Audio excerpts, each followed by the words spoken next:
Òkodoro Yorùbá tẹlifíṣàn ẹ̀ṣọ́ ní mara igba lé àṣà ní fa orílẹ̀-èdè sókè. Òkodoro Yorùbá tẹlifíṣàn kí ló fẹ́ tó bá ń bẹ̀. Ìdí ọdún là bẹ́lẹ́jọ́ máa wò ó níbi gbogbo àti nígbà gbogbo ohun ọ̀tún dúró dè ọ́ ń bẹ̀.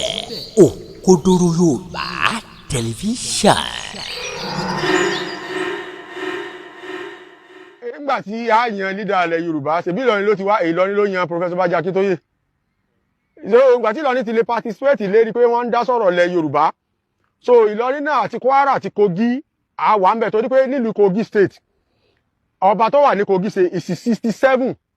ní ọba aládé tó wà ní Kogi state. So àwọn Bùnú, Ọ̀wọ́rọ̀ àtàwọn Okun tó fi dé Ìlọ́kọjà. Tẹ́ bá dé Ìlọ́kọjà ń sìn ẹ rí pé a ti ní ọmọ Yorùbá tó jọba ní Ìlọ́kọjà. Wọ́n ti fún ní store class ní start of office báyìí ní Ìlọ́kọjà. So àwa la ní gbogbo bẹ̀rù tó fi lọ sí Ọ̀gẹ́nìbọ̀dẹ̀ tó fi lọ sí Asọ̀sọ̀ Abaraka tó fi wọ Delta state. So Olú of Warri ní Delta state ìran Yorùbá náà ni. So Kwara àti Kogi Delta Edo á padà mọ́ bá àwọn ọmọ ìyá wa pẹ̀lú ìrọ̀rùn torí pé èdè tá à ń sọ ní Kwara state èdè Yorùbá ni láti Jẹ̀bà tó fi wọ boundary Ọ̀yọ́ state. So èdè Yorùbá là ń sọ. Emir Ìlọrin ó yàtọ̀ sọ́ba Ìlọrin o ẹ má jẹ́ ká dà pọ̀ Emir Ìlọrin olórí àwọn Fúlàní nínú ọba Ìlọrin ọ̀tọ̀ o. Tí Yorùbá bá fẹ́ jọba nílọrin àwọn ò ní pè lẹ́ Emir ọba of Ìlọrin àbónílọrin of Ìlọrin ní títí wa tá bá fẹ́ jọba Yorùbá but Emir of Ìlọrin language àwọn Fúlàní ni. So Yorùbá yìí sì lu Emir. Emir la ní fáwọn olórí àwọn Fúlàní tó jọba wọn torí pé Emir Ìlọrin ò lè pè mí kí n dọ́dọ̀ rẹ̀. So fáwọn Fúlàní ẹgbẹ́ rẹ̀ tó bá jẹ́ lè mọ̀ sí Emir lè bí kò lè invite mi pé kí n wá kí lọ́kàn mi pẹ̀lú Emir. Ọba Yorùbá ni àìtí ní so Emir Fúlàní ló wà nílọrin. Ìdímọ̀ mo fi ń ṣàlàyé pé fi kílẹ̀ àrí pé Emir Fúlàní ò lè pè mí gẹ́gẹ́ bí chief mọ̀mú Yorùbá kí n dá lórùn torí pé Emir olórí àwọn Fúlàní ló jẹ́ kì í ṣe Emir Yorùbá kì í sọ ọba Yorùbá. So ọba Yorùbá lèmi àti ẹlẹ́jọ́ ọmọ ìyá so mi ò mọ Emir Fúlàní torí ìran tèmi ewéluwélu. Ara gbèsè náà la fi lọ sí kóòtù ní 1997 kóòtù tá a lọ ní 1997 ni pé kán yọ wá kò lé abẹ́ Emirate kóòtù ti dájọ́ pé Moro local government wọn ò sí lábẹ́ Emirate. So ó kù lọ́wọ́ gómìnà so the state wọ́n implement court judgment yẹn tó wọ́n bá ti implement ẹ̀ tó Odùduwà republic bá dé a máa tún tò torí pé Odùduwà republic gbogbo àwọn gómìnà tá ń ṣe àbòsí fún wa tó ń ṣe ètò wọn gbogbo wọn ni ó kú ń bẹ so a sì gbé àwọn olótìtọ́ síbẹ̀ torí pé each local government kọ̀ọ̀kan ló yẹ lẹ́tọ̀ọ́ àti ní traditional ruler rẹ̀ so gbà tó wọ́n á fún wa lẹ́tọ̀ọ́ ní àṣà tó ń fún wa ní Moro tó ń fún wa ní east tó ń fún wa ní south tó ń fún wa ní west so bí Odùduwà republic bá dé gbogbo ọba abẹ ni ó ní ọba tí ò sì ní síjà kò sí gbèsè tá à ń gbé tayọ pé à ń gbé kúrò òfin.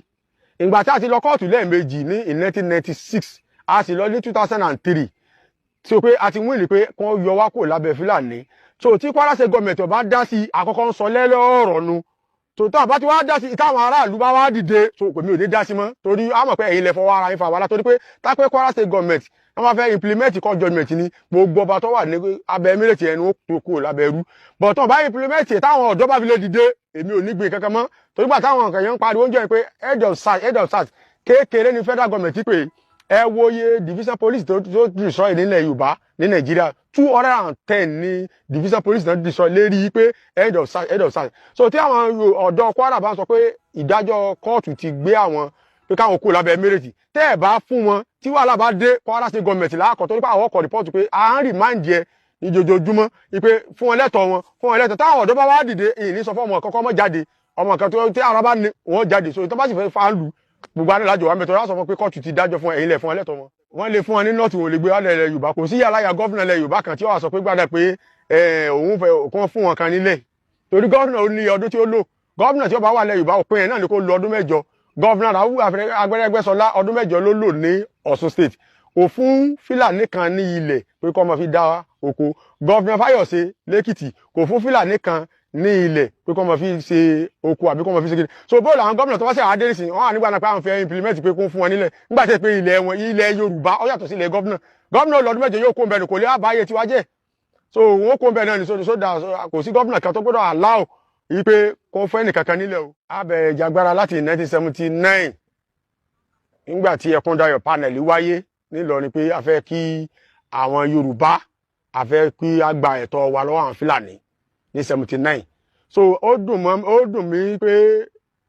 àwọn tó ń support àwọn Fúlàní nígbà náà lọ́ọ̀yà wa Richard Akínjídé òun ló support àwọn Emir tó jẹ́ Yorùbá òun ló against wa ní court